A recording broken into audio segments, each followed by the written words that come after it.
അസ്സലാമു അലൈക്കും വറഹ്മത്തുള്ള. കടം അതിവേഗത്തിൽ തകർന്നടിയുവാൻ സാമ്പത്തിക കവാടങ്ങൾ മലർക്കെ തുറക്കപ്പെടുകയും ചെയ്യുന്നതിന് ചെയ്യേണ്ട മഹത്തായ അമല് പറയാം. ഈ കാര്യം ചെയ്യുന്നവർക്ക് ഉറപ്പായും ഫലം ലഭിക്കുക തന്നെ ചെയ്യും. സമ്പത്ത് വർദ്ധിക്കാനും കടം വീടാനും ഫലം കണ്ട മഹത്തായ അമല് പറയാം.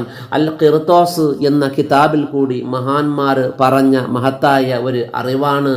കടം കൊണ്ട് വലഞ്ഞവർ, കടം വീടാൻ സമ്പത്തില്ലാതെ വിഷമിക്കുന്നവരെല്ലാവരും ഈ പറയുന്ന കാര്യം കൃത്യമായി ചെയ്യുക.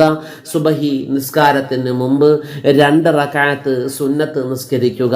നമ്മുടെ ആവശ്യങ്ങൾ പൂർത്തീകരിക്കണം എന്ന് മനസ്സിൽ നിയ്യത്ത് ചെയ്ത് 2 റക്അത്ത് സുന്നത്ത് നിസ്കരിക്കുക.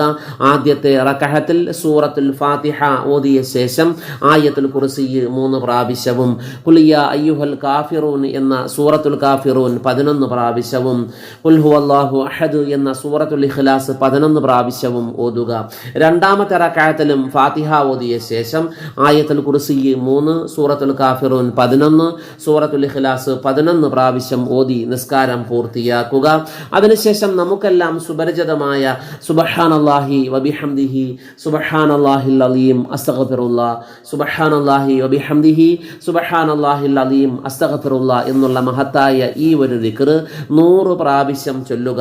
അതിനുശേഷം നമ്മുടെ കടങ്ങൾ വീടുന്നതിനും സാമ്പത്തികപരമായ പുരോഗതിക്കും വേണ്ടി അള്ളാഹുവിനോട് ആത്മാർത്ഥമായി ദുആ ചെയ്യുക.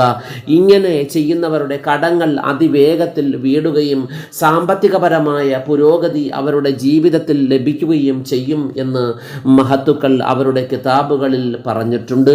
അതുകൊണ്ട് സമ്പത്തില്ലാതെ വിഷമിക്കുന്നവർ, കടം കൊണ്ട് വലഞ്ഞവരെല്ലാവരും ഈ പറഞ്ഞ അമല് കൃത്യമായി ചെയ്യുക. അല്ലാഹു തആല നമ്മുടെ ജീവിതത്തിലെ എല്ലാവിധ സാമ്പത്തിക പ്രയാസങ്ങളും മാറ്റിത്തന്ന് അനുഗ്രഹിക്കുമാറാകട്ടെ. നമ്മുടെ എല്ലാവരുടെയും വലുതും ചെറുതുമായ എല്ലാ കടങ്ങളും അതിവേഗത്തിൽ വീടുന്നതിനുള്ള ഹലാലായ സമ്പത്ത് നൽകി അനുഗ്രഹിക്കുമാറാകട്ടെ. അസ്സലാമു അലൈക്കും വറഹ്മത്തുള്ളാഹി.